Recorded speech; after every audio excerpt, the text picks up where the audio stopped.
What's up, everybody? Welcome back to On the Warpath. It's your boy Sanchez 405. And if you're new, make sure you click that subscribe button, hit the bell so you get notifications anytime there's new content posts. As always, like, comment, share this video out because you know what we do here. We talk about the Washington Commanders, and it's day 6. Yes, I still got the background, y'all. No Bears, no Bears. We don't have any Bears out there. I thought I saw one in some pink fingernail pots. I named it Caleb. But either way, we'll see that in October. Anyway, day 6 of training camp, of course, Dan Quinn, he addressed the media beforehand, and he talked about yesterday's practice. He liked what he saw out of John Bates. And y'all know I'm the president of the John E. Bates fan club, so I like to hear my boy getting some praise, especially from the new coaching staff.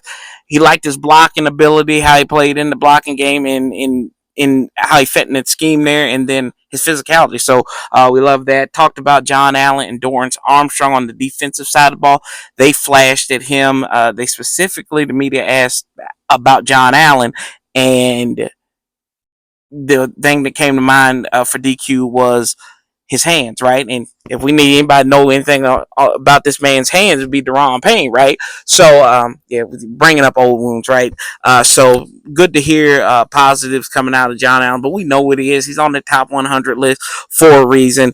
They asked about Nick Saban and Mike Sainristil, and DQ worked with. Worked with Saban. He knows how he's a talent evaluator, so that got him pumped up just to know that the comments that he said about Mikey Sainristil, and he's probably the best nickel corner in this most recent draft. So good praise there from him. And they talked about the offensive line, and it looks like they're going to be rotating around Tyler Biotish, Sam Cosmi. While we're on this, pay this damn man. Can we pay Sam Cosmi, please? Can we just get like Adam Peters? You don't need to look at nothing. Bring this boy back. Give that man his money. Get the bag. Give Cosme the bag. Especially after being on ice skates last year in the round mound of offense. See, I said I'm gonna bring up old wounds again. I might as well just talk about Antonio Gibson from. But anyway, in all seriousness, we need to get that man paid. Just pay the man, please. Just do it. Help us out. This is not any Stockholm syndrome. The dude can play, and he's proven it. And he's gonna go somewhere, and he's gonna make us hurt. Why don't you go somewhere inside the division, which the Eagles picked up Nick Gates to have fun with that martyr, especially when you play the Giants, right? So working around them, and according to the Washington Post, they kind of swapped out on the 11-11. They started out, the top guys were from left tackle to right tackle going Brandon Coleman. They had Allegretti, who's been working in at center, but also with the different guard spots too. So using that position flex. Ooh, if you're drinking, you can put that on your bingo card or your drinking game at home. But either way, yeah, position flex there. Biotish at center, like I said, Allegretti at guard, Cosme right guard, Andrew Wiley at right guard. And then they made some changes there.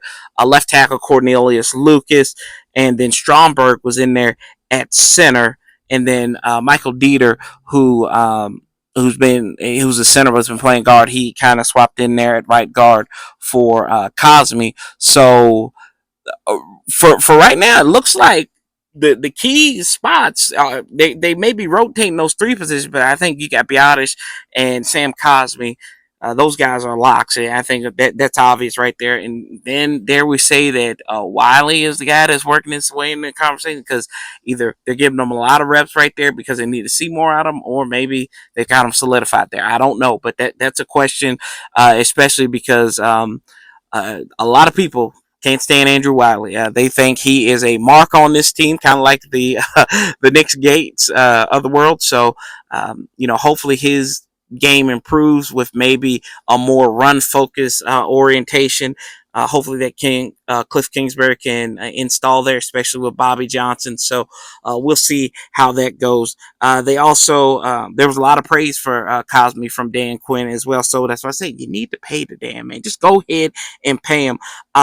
He talked about decent defense side of the ball. It's the Mike Sainristil show right now. It's kind of settling in at that nickel position, as Dan Quinn alluded to, and then he's been playing outside along with Emmanuel Forbes and Benjamin St. Juste, which though one of those names is going to come back up here in a positive light when you get to the players. And they talked about the wide receivers, and who caught their eye? Caught Dan Quinn's eye, and he brought up De'Ami Brown. I don't care if he catches anybody's eye. I need him to start catching the ball because that's the one thing that's a liability. Yes, he got speed. He can run them goal routes. Yeah, he's still living off of them catches that he had against Tennessee. Well, granted, if he's still on the team, Tennessee will be here in December. So maybe he can have another 2 touchdowns. I don't know. But, De'Ami, I need you to start catching balls because it's hard because I mean, how can you say that the guy's a bust for fourth round pick, whatever, but people gonna label you as that. Just not getting it done. We're not gonna sugarcoat it. He hasn't been getting it done. So hopefully he can come out here. We know he's got the tools to do it, but it's time to put up or shut up in that respect. Johnny Newton spoke with the media after practice. He said he didn't realize that he had broke his left foot. He went in for an x-ray, and then he realized it. He didn't really have any discomfort at that point also. So, it's a wonder. I don't know if they coached him into saying that answer and just to kind of be rest assured, but he worked in team drills today. So hopefully things are on the up and up because we know with this fan base, if anything that we can't get right outside of everything else, the second round draft picks have been god awful probably since the Obama administration, right? Well, George Bush was still president at the time. So since the George W. Bush administration, we haven't been able to get second round picks right. Shout out to Sam Cosmi, though. It seems like we got him right. But other than that, we haven't been getting these second round picks right. But what am I saying? We've sucked. So we ain't getting nothing right if we've sucked for a long time.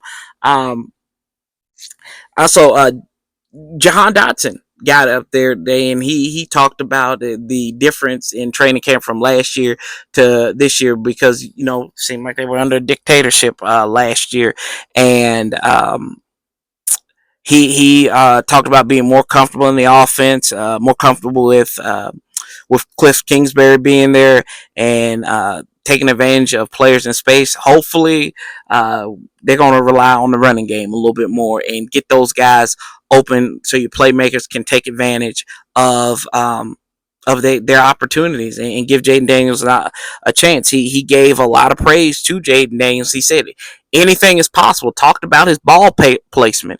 So we're seeing all this positive. I know some people want to find the negatives in there. The negatives will come the correct way. We don't even have to call them that negatives, just opportunity to grow from a rookie quarterback. So right now, good praise there for Jayden Daniels because it really was a Jayden Daniels show. He also talked about Jahan did high praise for Sam Rustil and Emmanuel Forbes, saying they could possibly be in the top of their positions this year. So, them 17 pounds that Emmanuel Forbes is going. See what happened when you give some boy some soup, bean, and cornbread. He gain that weight, so we need to give him about 17 more pounds, and he'll be good there. Also talked about the 1-2 punch of Austin Eckler and B-Rob as well. So it's going to be good to see these cats too there. And that's one of my biggest concerns. I said that on Command Days is Austin Eckler. Can he get back to where he was when Phillip Rivers was there? Because a lot of his highlights that we've seen, we know the talent, but there was when Phillip Rivers was there. And Phillip Rivers hadn't been in San Diego or Los Angeles or wherever he's been at since 2019. I mean, it's back when Phillip Rivers had probably 6 kids now, and then he got 14. So that's when Austin Eckler was showing all those highlights. So there you go there. But it was a Jayden Daniels show. I thought the best quote I saw was in the Washington Post, and Terry McLaurin said caught a pass and about 40-yard pass and he said that shit is money. Talking about Jayden Daniels alluding to the ball placement. And this gets you excited for this dude. They run a shot. I think he hit Zacchaeus on a play also. So dude is doing what he can. But this one was even funnier. He hit Jahan Dotson on a toe tapper. And Joe Witt was right there, and all he could do was shake his head. So you got your defensive coordinator. You got the defensive coordinator shaking his head already, and all he had to do was just dap him up after that because this guy's got the talent, right? He is he's the future, and the future is now. So we're looking forward to seeing what he can do. But the excitement there, I know the fans was out there. I know we had the season ticket holders and everything. So this is exciting, man. I just can't wait. I keep on saying it. Every video I do here, I'm going to talk about. I can't wait till August 10th. I can't really wait till the practice against the Jets because that's when you're going to figure out where you're really at. Right now they're ramping it up a little bit, but still, right now we're just kissing cousins. I need to go out and find somebody else. It's time to go speed dating and figure out where you're really at. And I hope we ain't gonna have this drawing of how great these teams are, kind of like we did with the Ravens last year. I just hope that doesn't happen. But y'all tell me what you think. What did you like from training camp? What do you like in day 6? What you saw, what you read. Also, this is the biggest thing too. See, I remember reading something else. Jamie Davis is in trouble, boys and girls. I mean, he's in quicker trouble than him running through Loudoun County right now. He had Trent Scott mollywop him either yesterday or today, and I mean that can't be happening. That can't be happening. And you know you got the talent to do that. It's wasting that talent. I like Jamin. I want to be successful. I don't want to see another bust, but they've been playing him out on the edge, so they're trying to figure out something to do with him there. But yeah, Jamin, fast and furious. I mean, he gonna be fast and furiously out here. Well, a pink slip, somebody will pick him up, but we'll see how that goes. But yeah, tell me what y'all thinking there. That was my last thing. But I love y'all. Appreciate everything y'all do to help this channel grow. We getting ready for this regular season, y'all. As always, I'm Sanchez 405. We keep that same damn energy because we're gonna outlast these bastards together. Until next time, love, peace, and hell. I'll talk to you next time. I'm out.